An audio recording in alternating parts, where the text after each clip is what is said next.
Next up, let's do the Birds of Prey review. All right. Guys, I'm going to take you to Gotham City. All right. Streets are rough, and Joker just broke up with Harley Quinn. Shit is getting real. Okay? This follows Suicide Squad and the breakup of Joker and Harley Quinn.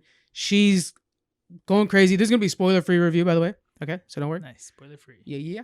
But we're going to get started at the beginning, of course. She's kind of going on like a binger, because she's without Joker. Eventually, everybody learns that she doesn't have Joker backing her the whole time. So now there's people who are like, oh, wait a minute. Harley Quinn smashed my legs? And I didn't do anything because she's Joker's girl. She's not Joker's girl anymore. I'm going to go smash her now. And so now everybody's kind of going crazy trying to grab her and beat her up. Alongside this, we have the Birds of Prey. So there's a Huntress, there's Black Canary, and stuff like that, which I think the Arrowverse Black Canary is better. That's me. And there's a Detective Montoya, I think his name was. And they're all kind of like dealing with other things. The same Black Mask as the bad guy in this. If you're familiar with Black Mask, he's one of the cruelest Batman villains. Notorious for torture. He does like just crazy things. And he wears a black mask. And in one of his fights with Batman, this is in the comics, of course, I think it's his house burns down. And the black mask he's wearing is melted to his face. And so he always has a black mask on. The black mask is carved out of his dad's coffin. Yeah, he's a hardcore character. Anyway, so he's the villain in this. He's a lot more lively in this, but if you know him from the comic books, you know that like, oh, he's got torture right underneath the level. Mm-hmm. He's the worst about it. And he's basically second highest below Joker in Gotham for mob bosses. So we have Harley. She's going crazy. She ends up getting a hyena. One of my favorite things is she names him Brucey after that hunk Bruce Wayne. She doesn't know it's Batman. She just likes the rich guy that's Bruce Wayne. And yeah, so that's it. So one thing that's really neat about this movie is it's kind of a smaller story in the fact that it reminds me a lot of Deadpool. I think this is actually going to form into kind of DC's Deadpool. There is a couple of fourth wall breaks, but not big ones. She's narrating the whole time like Deadpool does. Yeah, I think it works really well. So any questions about Harley Quinn in the Birds of Prey?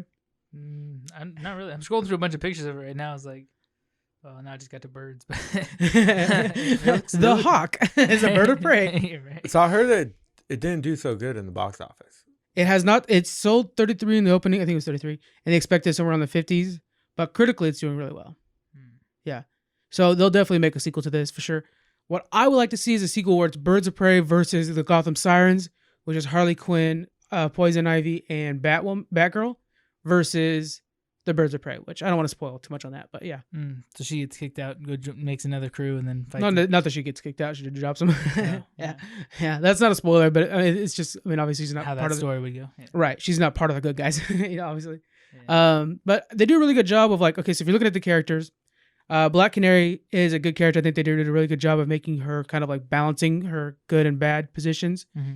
Huntress was not utilized very well, but they did a good job of kind of like creating this mystique around her. Like for the majority of the movie, she's just kind of like, what side is she on? She's killing people with her crossbow, of course.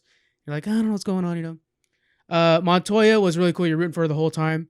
And let me see who plays Montoya real quick. I have it up here in my notes. And it's just not up. Rosie Perez. I'm not necessarily a big Rosie Perez fan.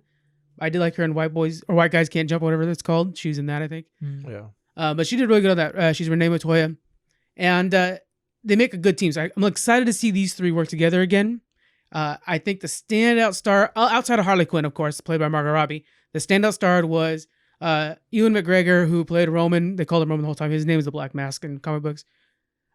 Seeing him play this like goofier character that's like, there is one scene where he's like killing these two people in front of the kid because he's notoriously bad about that. And like, matter of fact, in the comic books, he kills like some guy in front of his wife and then feeds the guy to the wife. Your look on your face is exactly right. Yeah, that's messed up. Black Mask is messed up. So, but seeing Ian McGregor, which is Obi-Wan Kenobi, of course, kind of acting goofy and like, but like every so often he's like, oh, okay, yeah, kill that one too. Like, what? Like, he does a really good job with that. And this is rated R, so there is moments that are just like, that dude blew up, or whatever. Or that guy's head just got cut off. Like there's things like that, So they did a really good job with that. There are moments that kind of fall silly, like maybe they were trying to Deadpool it too much. There's in the opening scenes, essentially, there's this like egg sandwich that she's really excited for, and then she's like trying to run away from people and make sure the egg sandwich is okay. It's kind of silly, Yeah.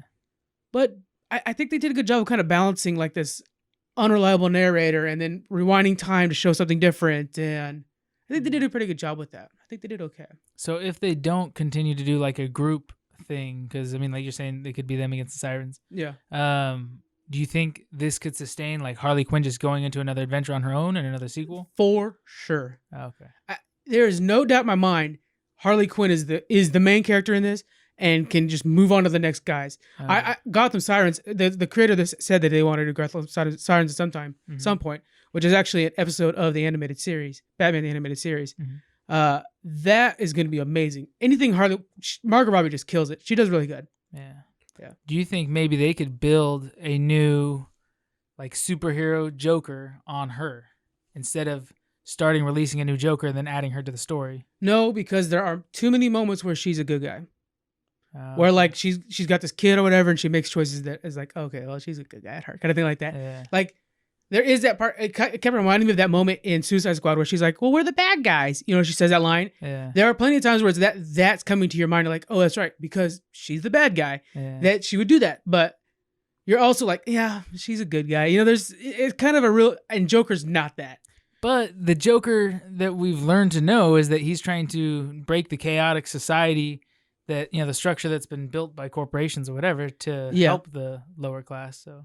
And so that's Heath Ledger Joker that you're talking about right there, right? I think it was the director that came out and said, like, I want you guys to think of the Joker that this Harley Quinn is married to or was married to or with is the Heath Ledger Joker, which I was like, what? Dude, that's not even in the same universe. Yeah. It's so weird that he came out and said that.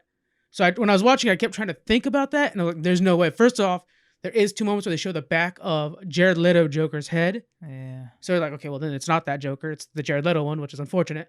But I just can't imagine that's the world that Joker would have led up to anyways. Okay. You know.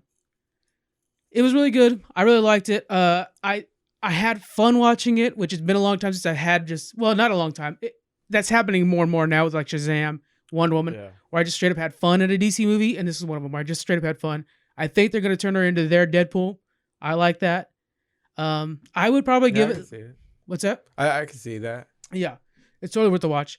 I'm gonna give it like an 82. Ooh. 82 what? Let's see. Hyenas. I love the hyena.